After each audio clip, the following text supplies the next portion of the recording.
Regarde ces différents tableaux. As-tu remarqué qu'ils sont tous très différents les uns des autres? Dans cette leçon, nous allons nous intéresser particulièrement au dernier tableau et apprendre un nouveau mot. Es-tu prêt? Regarde attentivement. Ce tableau s'appelle Vase avec 12 tournesols. Il a été peint par Vincent van Gogh en 1888. Celui-ci a été peint par Pablo Picasso en 1939. Il s'appelle Femme au chapeau coloré.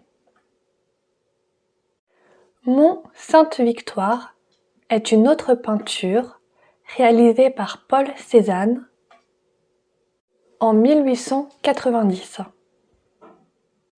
Ce tableau, quant à lui, a été réalisé par Georges Seurat en 1888.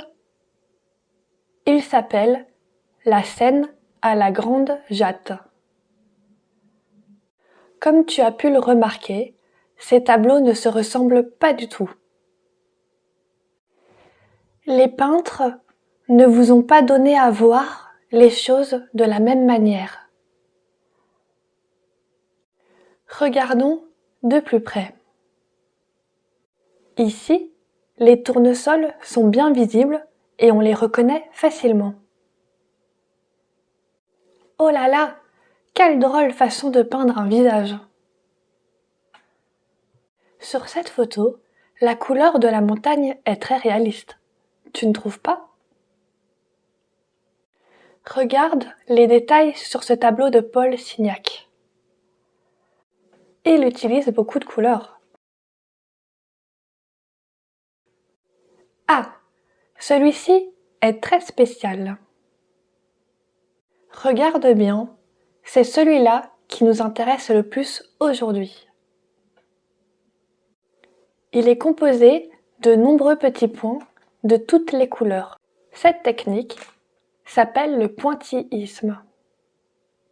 Le peintre juxtapose les points les uns à côté des autres. Et c'est ton œil qui fait le mélange. Tu connais maintenant le nouveau mot d'aujourd'hui. Ce mot est le pointillisme. C'est de la peinture par touche. C'est une technique picturale où le peintre utilise des petits points de couleur juxtaposés plutôt que de mélanger des pâtes colorées. À ton tour d'essayer. C'est très simple. Ce qu'il te faut, c'est 3 cotons-tiges, un morceau de papier pas trop grand, un bout de carton pour faire une palette et différentes couleurs de peinture. C'est très amusant, tu vas voir.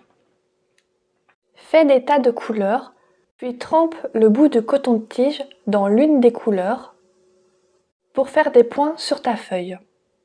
Choisis ensuite une autre couleur pour faire davantage de points, jusqu'à ce que ton tableau soit bien joli et bien coloré.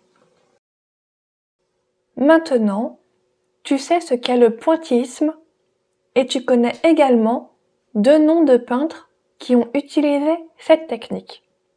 Paul Signac et Georges Seurat. Peux-tu me dire laquelle de ces 3 peintures a été réalisée en utilisant la technique du pointillisme?